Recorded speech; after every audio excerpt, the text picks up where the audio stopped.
Hello guys! Welcome back po ulit dito sa ating YouTube channel, The Home Biz Edit. Once again, ako pala si Josh. For today's video, may bago pong update si Meta o si Facebook sa mga nagkaroon ng unusual activities sa verification identity na kailangan natin mag-provide ng supporting documents, bank statement, and syempre, ito yung pinakabago, kailangan nyo na din mag-provide ng self-P or para siyang KYC or Know Your Customer, yung usually verification sa mga mobile applications like GCash, PMaya, or sa other banks. So, kailangan nyo na mag-provide ng selfie videos. So, ito yung example ng isang account na kailangan i-verify yung identity para hindi ma-hold or maging forfeited yung sahod. Guys, pwede po ma-forfeited yung sahod natin, pwedeng mawala, or pwedeng hindi na makuha. May mga factors po tayo na experience niyan. So, isa na nga po dito kapag hindi na verified.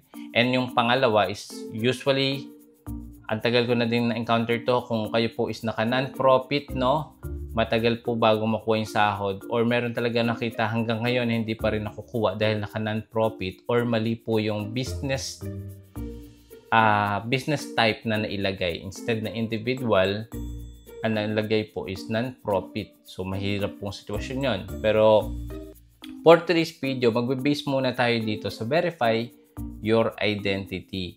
So, si Facebook po, nagko-conduct siya ng mga security, verification. Lalo-lalo na kapag yung payout natin is malalaki talaga and meron tayong mga uploaded videos na nagkakaroon ng update, lalo-lalo noong August 11, di ba? Nagkaroon ng update dyan. Ang pwede lang makakasahod talaga or makakuha ng sahod is yung mga video nila is galing talaga sa original video. So, isang reason kung bakit ang dami nagkaroon ng ganitong issue na verifying your identity.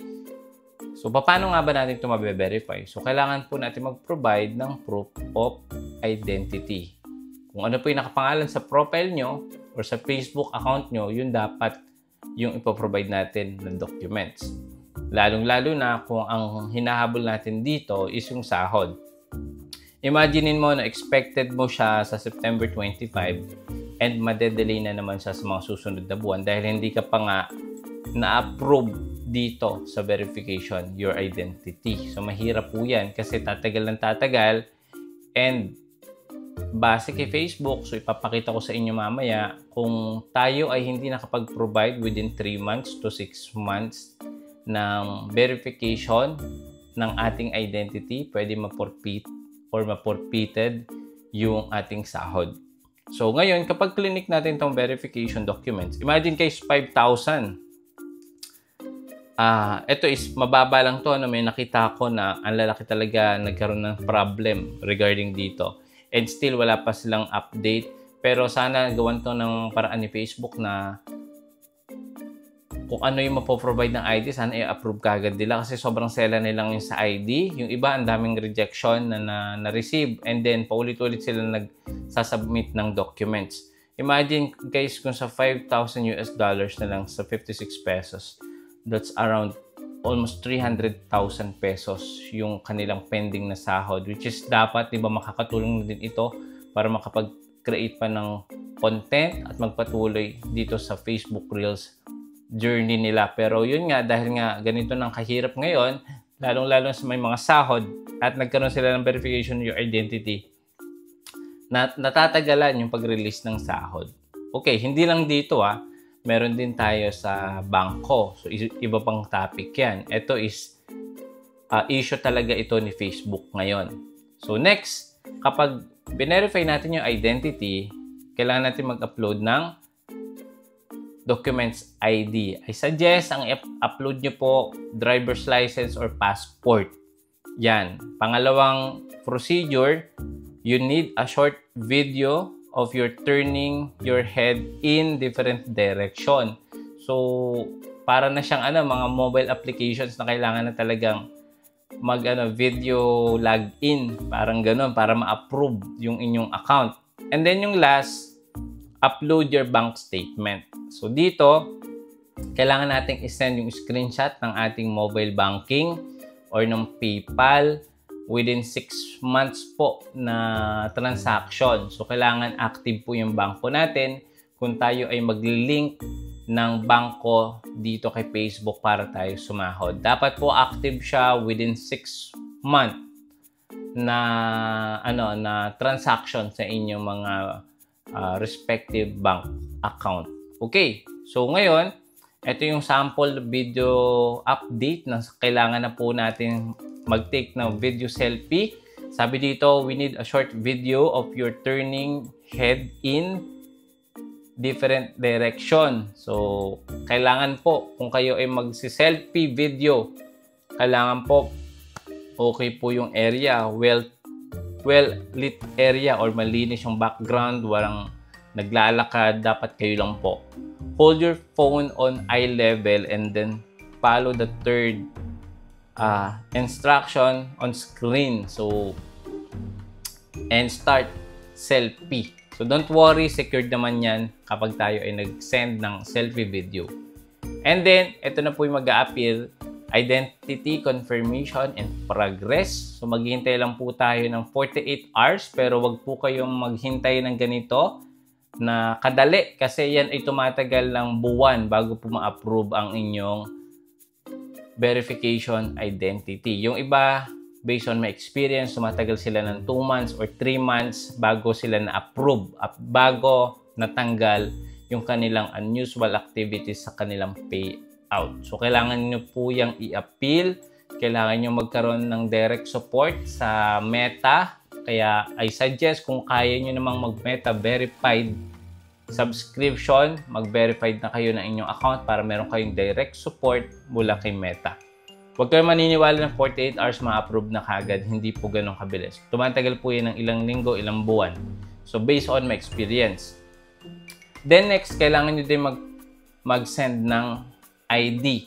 So, yun nga sinasabi ko dito, based on my experience din, passport or driver's license. So, meron namang mga other documents. So, papakita ko din sa inyo kung ano pa yung mga pwede nyo ipasa.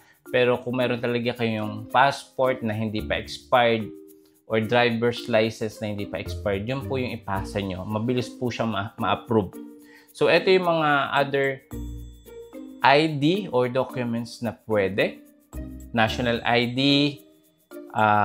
state ID, green card, ayan, immigration registration card, voter's ID. So, ito yung mga listed na ID na pwede nyo ipasa. Okay?